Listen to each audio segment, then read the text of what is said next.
மண் சமையலை சப்ஸ்கிரைப் பண்ணி வச்சுக்கோங்க. நான் போடுற வீடியோஸோட நோட்டிஃபிகேஷன்ஸ் உங்களுக்கு உடனுக்குடனே வந்து சேரும். லைக் பண்ணுங்கள், ஷேர் பண்ணுங்கள், மறக்காமல் கமெண்ட் பண்ணுங்கள். நான் உங்களுக்கு ரிப்ளை பண்ணுறேன். வணக்கம்ங்க. இது மாங்காய் சீசன். ஸோ பச்சை மாங்காய் கிடைச்சா விட்டுறாதீங்க. ஒரு வருஷத்துக்கு கெட்டு போகாமல் எப்படி ஊறுகாய் செய்கிறது அப்படிங்கிறத சின்ன சின்ன டிப்ஸோடு நான் உங்களுக்கு சொல்கிறேன். நீங்களும் அதே மாதிரி ஃபாலோ பண்ணி செஞ்சு பாருங்கள். இந்த தரத்தில் பச்சை மாங்காய் எனக்கு ஒரு 15-20 எண்ணெய் எடுத்தேன். ஸோ எனக்கு 3 கிலோ அளவுக்கு பச்சை மாங்காய் கிடச்சிதுங்க. அதை எடுத்து நல்லா பொடியாக கீத்து போட்டு இந்த மாதிரி எடுத்துக்கணும்.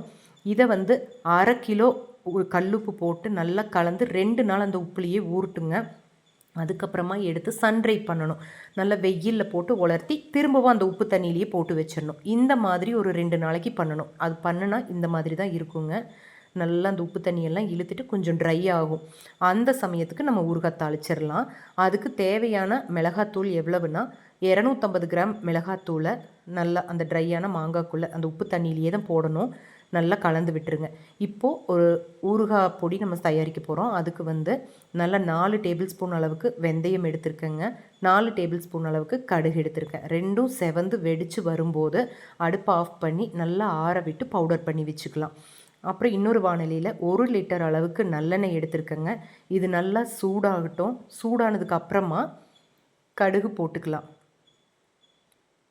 நல்லா இப்போ தாங்க சூடாகுது.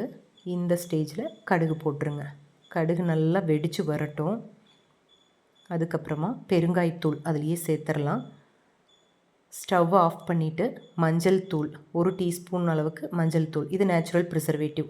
இது எல்லாத்தையும் எடுத்து சூடாகவே அந்த ஊறுகாயில் ஊற்றிடுங்க. ஊற்றிட்டு நல்லா கலந்து விட்டுருங்க.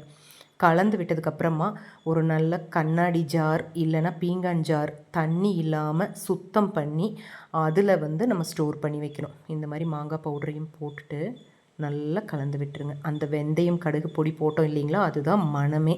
அதனால் அது மிஸ் பண்ணாமல் அந்த இதை பார்த்து போட்டுக்கோங்க. நல்லா வெயிலில் உணர்த்துன டப்பாவில் போட்டு வச்சிட்டிங்கன்னா 1 வருஷத்துக்கு அந்த ஊறுகாய் உங்களுக்கு கெட்டே போகாதுங்க. இதில் வினிகரோ இல்லை வேறு எந்த ப்ரிசர்வேட்டிவோ நான் ஆட் பண்ணலை.